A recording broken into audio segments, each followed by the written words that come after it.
Vale, su invitado. Pues Julio, nos vamos ahora a saludar al abogado Guy Lewis. Él es abogado de la defensa o integra el equipo de defensa de Carlos Mattos, y luego de haber escuchado más temprano en estos micrófonos al Luis David Durán, que recordemos es uno de los principales testigos en el caso Mattos Hyundai, pues hemos recibido el dato del doctor Lewis o del abogado Lewis para que nos dé sus perspectivas sobre lo que señaló el señor Durán. Así que, María, por favor, saludemos al abogado Lewis y de entrada preguntémosle sobre lo que dijo el señor Durán. Y es que en ninguna de las preguntas que se le hizo relacionadas con el soborno por el caso Hyundai, él negó la existencia del mismo y sobre todo no negó que Carlos Mattos estuviera al tanto de la operación. Ante una circunstancia como esta, ¿no considera él que debería su cliente venir a rendir cuentas ante la justicia colombiana? Mr. Guy Lewis, good morning. Thank you very much for being with us today at W Radio. And previously this morning, we had Mr. Duran Acuña here at our show. He was asked by our journalists about the bribery related to the Hyundai case. He never denied that bribery. He also never denied the fact that Mr. Mattos was aware, or at least he had knowledge of this bribery, of what happened with this bribery. And considering this, don't you think that it would be proper for your client, Mr. Mattos, to come to our country and present himself to the justice and give some explanations about this? Hi, good morning. Good morning. Thank you for having me on the show. It's certainly an honor. Know Julio and respect him greatly. So thank you. Thank you very much for having me. And forgive me for not speaking Spanish. Please forgive me. I'm in Miami. And so I appreciate you having me on the show. But to answer your question, the short answer is no. At this point, frankly, what Duran indicated this morning, the one thing I can agree with him is that, in his own words, he indicated that Carlos Mattos was a victim in this entire matter, and that's exactly what he's been. The Supreme Court of Spain even has indicated that no extradition would be appropriate right now, and frankly, as his lawyer, as a former United States attorney here in Miami, someone who prosecuted a lot of big cases, including Noriega and some of the traffickers from Colombia, the Medellin cartel and others. I'm worried about Mr. Mattos, his health, and going back and, frankly, getting treated fairly. I just don't think he's going to get treated fairly. Bueno, pues Juan Pablo, antes que nada nuestro invitado nos agradece la posibilidad de que estos micrófonos se abran para que él converse con nosotros. Y en lo que ya tiene que ver con lo que dijo el señor Durán Acuña esta mañana aquí en la W, dice que él no considera que deba presentarse Carlos Mattos en Colombia ante la justicia colombiana en este punto. En lo que sí dice estar de acuerdo con el señor Durán Acuña y que dice, lo dijo él mismo o lo dejó ver, es que Carlos Mattos es una víctima en todo este asunto. Dice que no procede que él venga a Colombia por varios motivos. Primero, él cree que ni siquiera es apropiada una extradición cuando ya el Tribunal Supremo en España ha dicho que esto no es procedente, y él, como su abogado, su representante legal en Miami, tiene dos preocupaciones. Una, su salud, pero la otra, que él sea tratado justamente en la justicia colombiana de llegar a presentarse ante la misma. María, pregúntele por favor al abogado sobre las 7 personas que ya han aceptado su responsabilidad en estos hechos y que señalan al señor Carlos Mattos como uno de los responsables y que pues aceptan que sí se les pagó este dinero para realizar estos sobornos. Pregúntele qué dice su cliente respecto a estas personas. So, Mr. Lewis, regarding the testimonies from 7 people that have accepted various responsibilities in this briberies, they do accept they were part of this bribery plot, and that they have also said that Mr. Mattos has a responsibility in this plot. What is your client and your personal opinion regarding this 7 witnesses? So actually, all 7 have not implicated Mr. Mattos. The perfect example here, and let me make it clear from the very beginning, as clear as I can, Carlos Mattos was not involved in any alleged robbery. He is not guilty of any kind of robbery or corruption in Colombia. Any allegation that he was involved is simply not true. And I understand people like Duran who have come in and after the fact have said something negative against Carlos Mattos. But you have to understand, please, that when for example, Duran, when he was first arrested, when he was first implicated, he denied over and over and over again that he was involved. He denied to the authorities that Carlos Mattos was involved. And it was only until after the former Attorney General, Nestor Humberto Martinez, who had been who had been with me on the Hyundai case and had been Carlos Mattos' lawyer, when Nestor Humberto Martinez then put the charges on Duran and put him in jail, and then when they promised to let him out, only if he implicated Carlos Mattos. That's when Duran changed his story. Bueno, Laura, nos dice, a ver, lo primero que él quiere dejar claro es que su cliente, Carlos Mattos, no es culpable y no tiene ningún tipo de responsabilidad en un caso de sobornos o de corrupción en Colombia. Eso es lo primero de lo que él parte. Con respecto a los testimonios de las 7 personas que han asumido responsabilidad y también han hablado de la responsabilidad de Carlos Mattos en este caso, dice que no todos lo han inculpado, no los 7 han inculpado al señor Mattos, y nos dice que con respecto al testimonio del señor Durán Acuña, pues hay que apegarse a los hechos. Cuando él fue en primer momento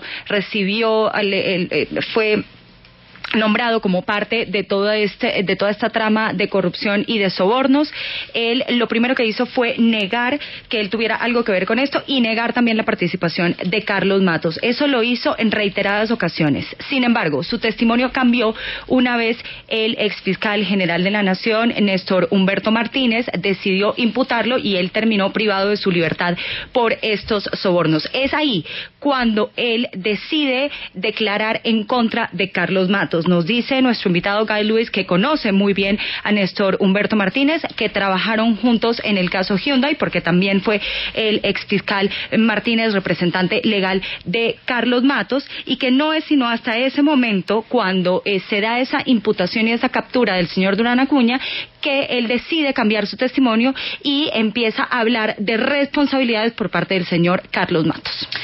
María, por favor, pregúntele al abogado sobre esas personas. El señor Durán dijo que había personas que le aconsejaron mal a Carlos Mattos, que le aconsejaron sobornar jueces y a otros funcionarios judiciales, que lo empezaron a aconsejar a Carlos Mattos. ¿Quiénes son estas personas?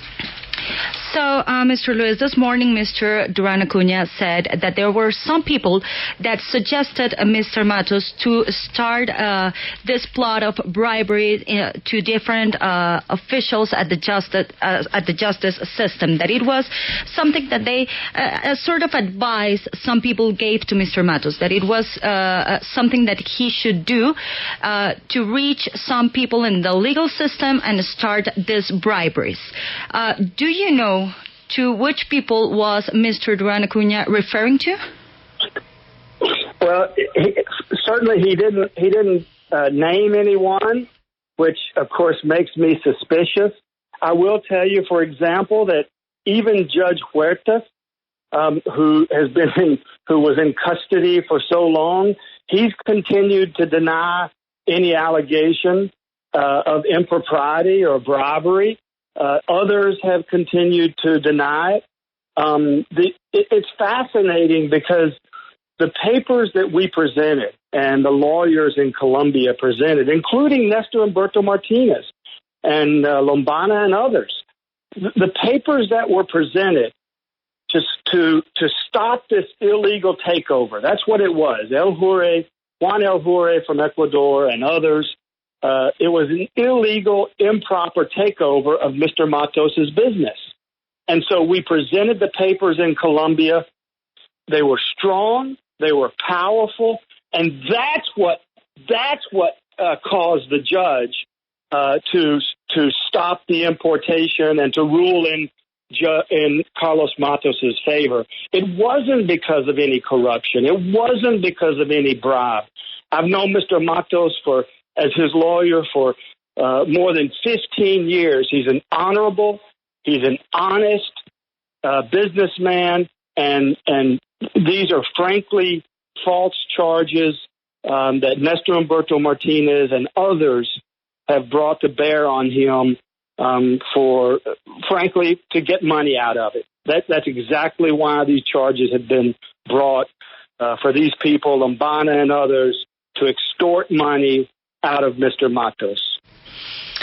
Bueno, María Camila nos dice que él no nombró a nadie, no dio ningún nombre, que eso ya le parece como punto de partida al menos sospechoso, pero dice incluso el ex juez Reinaldo Huertas, que estuvo tanto tiempo privado de la libertad, que ha estado complicado por este caso, sigue negando la participación de Carlos Mattos en este caso de sobornos y de corrupción. Otros testigos también lo niegan, u otros partícipes de este caso, y nos dice que si se favoreció a Carlos Mattos en un momento dado en Colombia con respecto a este caso Hyundai, no fue por sobornos a la justicia y no fue por adelantar actos de corrupción, fue porque él, con otros abogados, entre los cuales vuelve a nombrar al exfiscal general Néstor Humberto Martínez, presentaron la documentación necesaria ante la justicia colombiana para demostrar que lo que surgió por cuenta del empresario ecuatoriano Juan Gabriel El Juri, del grupo El Juri, en su momento, fue una adquisición ilegal sobre los negocios y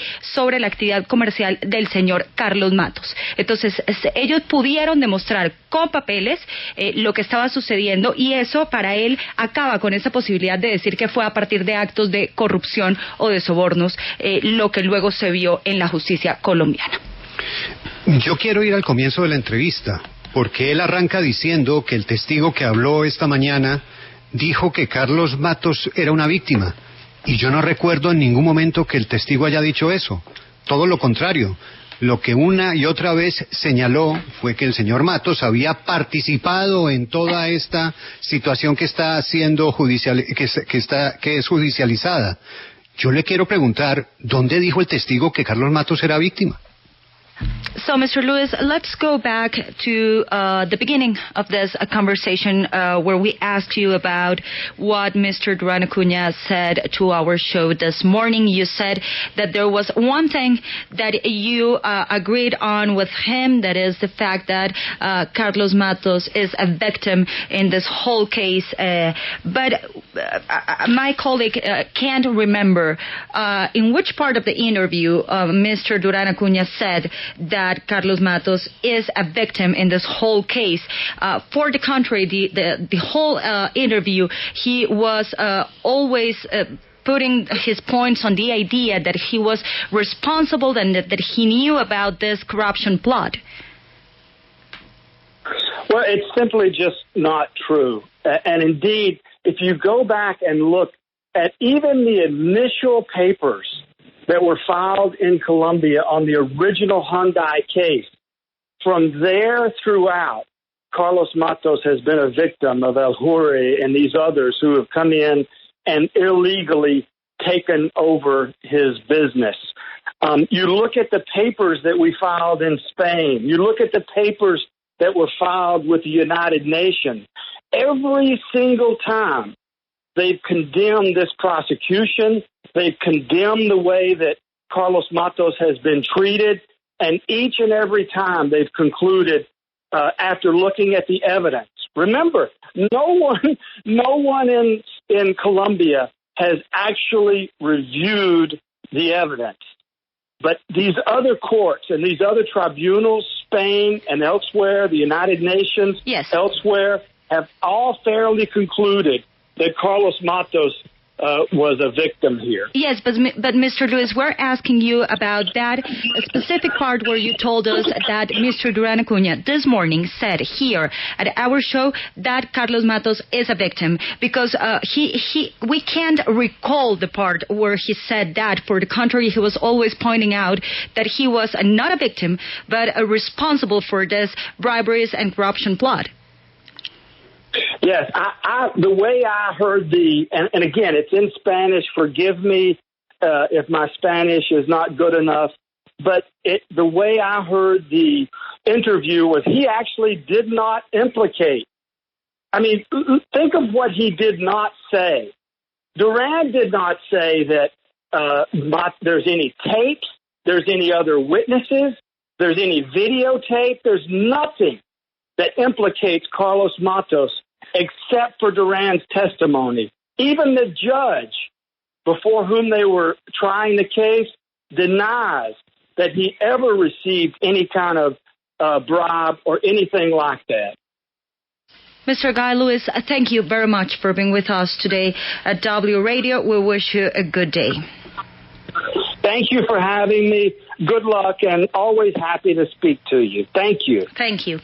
Bueno, Félix nos dice, mire, que por un lado, pues él se disculpa porque su español pues no es muy bueno, y si bien yo le puntualizaba en la pregunta que no podíamos recordar el momento en el que el señor Duran Acuña dijera específicamente que era Carlos Mattos una víctima, en este caso dice que al menos pues no lo implicó, él no implicó directamente a Carlos Mattos, porque vuelve y reitera su postura, y es que no hay evidencia alguna, ni testimonial ni de otro tipo, que dé cuenta de su responsabilidad en este caso de corrupción, y vuelve a hablar de los documentos iniciales que han presentado ante las autoridades colombianas, autoridades españolas y otros organismos, en los cuales él dice queda más que evidenciado que Carlos Mattos ha sido víctima del grupo empresarial El Jury, que buscó realizar una adquisición ilícita de sus negocios.